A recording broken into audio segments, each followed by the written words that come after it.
Good evening बच्चों, आज हम लोग करेंगे क्वेश्चन नंबर 10। इसमें पार्टिकल इक्विलिब्रियम पोजीशन पर है अंडर द फोर फोर्सेस। एक 10 न्यूटन, 15 न्यूटन, F2 और F1, ये चार फोर्सेस लगे हैं और ये पार्टिकल है और ये पार्टिकल इक्विलिब्रियम में है, यानी कि कहीं मूव नहीं कर रहा है। इसका मतलब जितने भी फोर्स लगे हैं वो सब उनका रिजल्टेंट जीरो होना चाहिए। तो कई सारे मेथड है इसको सॉल्व करने के लिए। चलिए हम अपना एक मेथड लेके चलते हैं। ये जो 10 न्यूटन का फोर्स है बच्चों, इसको दो भागों में बांटेंगे, एक एक्स कंपोनेंट में और एक वाई कंपोनेंट। जितने भी फोर्सेस हैं हम दो भागों में बांटेंगे, एक्स और वाई। तो पहले 10 न्यूटन को हम एक्स सारे पहले एक्स कंपोनेंट लिख लें बच्चों सभी के, और सभी के वाई कंपोनेंट लिख लें। अगर हम 10 न्यूटन की बात करते हैं तो 10 न्यूटन का आ जाएगा 10 cos 30, पहले वाले का 10 cos 30। cos 30 की वैल्यू हमें पता है बच्चों कितनी होती है, √3/2 होती है। तो ये आ जाएगा 5√3। ठीक है बच्चों। इसके बाद F2 वाले को ब्रेक करें, नंबर 2 वाला फोर्स। तो F2 देखिए ये यहाँ पर 30 डिग्री बना रहा है, तो अगर हम इसको यहाँ से ले लें तो ये 60 डिग्री बनाएगा। अगर ये 30 बना रहा है तो ये 60 डिग्री यहाँ से यहाँ बनाएगा। तो F2 cos 60 degree, F2 cos 60 degree x के लिए। तो F2 cos 60 डिग्री क्या हो जाएगा। अच्छा हाँ, इसी समय हम y का भी लिखते चले, नहीं तो भूल जाएंगे। ये वाले का y कंपोनेंट क्या हो जाएगा, 10 sin 30, नहीं तो कन्फ्यूज़न हो जाएगी, फिर बाद में गलती आ जाएगी। तो ये आ जाएगा 5 न्यूटन बच्चों। तो ये F2 cos 30 यहाँ आएगा और ये F1 cos sin 30 y access में आएगा, है ना। तो sin 30 की वैल्यू हो जाती है 1/2, तो F2/2 हो जाएगा न्यूटन। ठीक है। यहाँ cos 60 की वैल्यू है, तो ये cos 60 की वैल्यू जो है cos 60 की वैल्यू आपको sin 30, तो यानी F2/2 हो जाएगा। ठीक है, सॉरी यहाँ पर sin 60 लेंगे बच्चों, क्योंकि हमने 60 का ब्रेक किया है ना, 30 नहीं किया है, तो sin 60 हो जाएगा। यहाँ थोड़ी सी गलती हो गई, यहाँ हो जाएगा F2 sin 60 की वैल्यू √3/2 हो जाएगा बच्चों। चलिए आगे बढ़ते हैं। दो फोर्सेस हो गए। अब आ जाता है हमारा 15 न्यूटन का। 15 न्यूटन का ये वाला एंगल यहाँ पर y कंपोनेंट देगा और ये वाला हमको x component, in fact -x component देगा। तो थर्ड वाले में हम माइनस का लेंगे 15 sin 53 डिग्री, sin 53 डिग्री।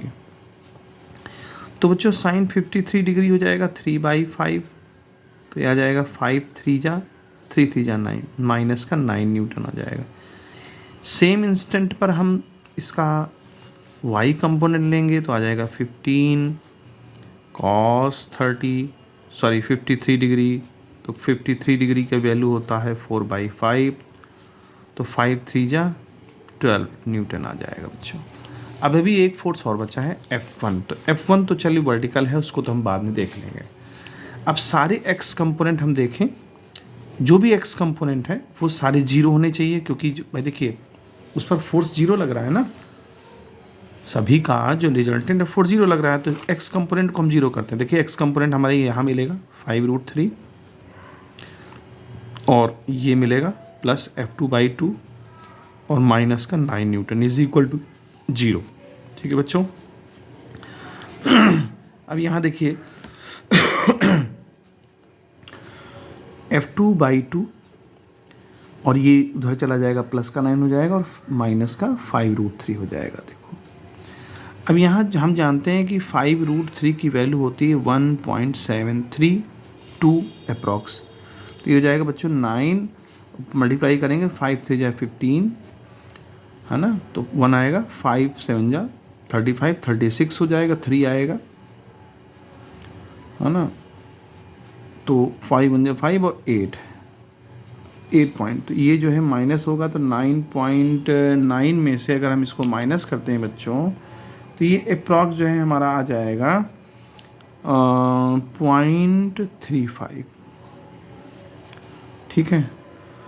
और अभी हमारे पास F2 बचा हुआ। देखिए कहीं गलती हो रही है मुझे ऐसा लगता है, क्योंकि इतना नहीं आना चाहिए। एक्चुअली यहाँ पर जो है ना 3/5 नहीं होना चाहिए, 4/5 होना चाहिए, तो ये 12 हो जाएगा। बेसिकली यहाँ थोड़ा मिस्टेक हुआ है ना, ये 12 हो जाएगा, तभी यहाँ से ये चीज़ 12 हो जाएगी, क्योंकि आंसर जो है मिसमैच हो रहा है। ये 12 हो जाएगा, बस थोड़ा सा ही दिक्कत है, 12 हो जाएगा। ये इसको 12 कर लेते हैं बच्चों।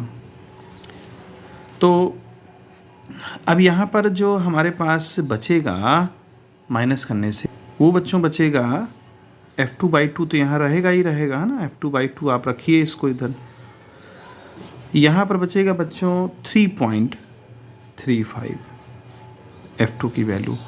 और जब f2 को हम इधर लेके चलेंगे तो ये अप्रॉक्स जो है 7 के अप्रॉक्स, क्योंकि हमारे आंसर में जो है हमारा पॉइंट्स में नहीं ऐसे दिया हुआ है जो 7 न्यूटन आ रहा है ना।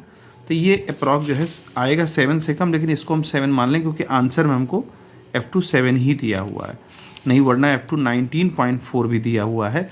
तो ये तो आंसर सवाल ही नहीं उठता आ जाए। तो फिलहाल आप इसको ये मान के चलेंगे। अब बात कर लेते हैं y कंपोनेंट की बच्चों। अच्छा, यहाँ पर देखिए करेक्शन जो हुआ है 4/5 का, तो यहाँ 3/5 भी कर लीजिए। cos 53 की वैल्यू 3/5 होती है, तो ये 9 हो जाएगा। बस थोड़ी सी यहाँ मिस्टेक थी, बस करेक्शन हो गया। अब देखिए y कंपोनेंट को अगर हम ध्यान से देखें, हम यही कर देते हैं। y कंपोनेंट को ध्यान से देखें तो आपके पास ये है 5 न्यूटन का।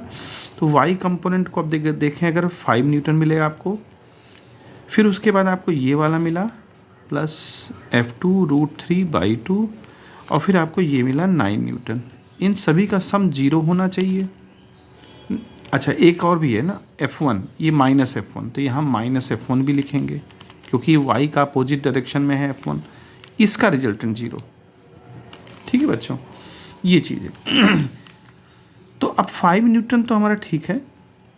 f2 की वैल्यू रख देते हैं 7/3/2 प्लस 9 और minus f1 is equal to 0।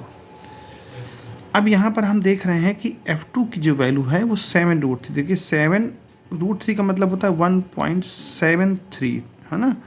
और डिवाइड बाई 2 कर देते हैं, तो अगर हम इसको डिवाइड बाई 2 कर देते हैं तो ये लगभग आ जाएगा 6 के अप्रॉक्स 5 न्यूटन। इसको हमने 6 पॉइंट समथिंग कुछ नहीं लिखा, 6 लिख दिया पूरा, क्योंकि हमें आंसर जो है एग्जैक्ट उस तरह से लाना है जो हमें आंसर दिया गया। तो देखिए, अगर हम इसको देखें तो ये लगभग ये जो है आ रहा है 20 के अबाउट, 20 के अबाउट।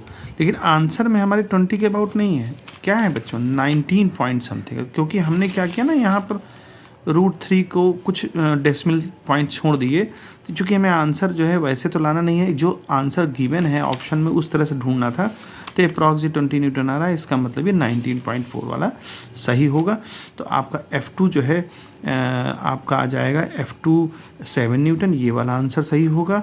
और f1 हमारा आ रहा है 20 के अप्रॉक्स, तो ये वाला, यानी 1 और 2 हमारे ऑप्शन सही होंगे। इस तरह से बच्चों करेंगे।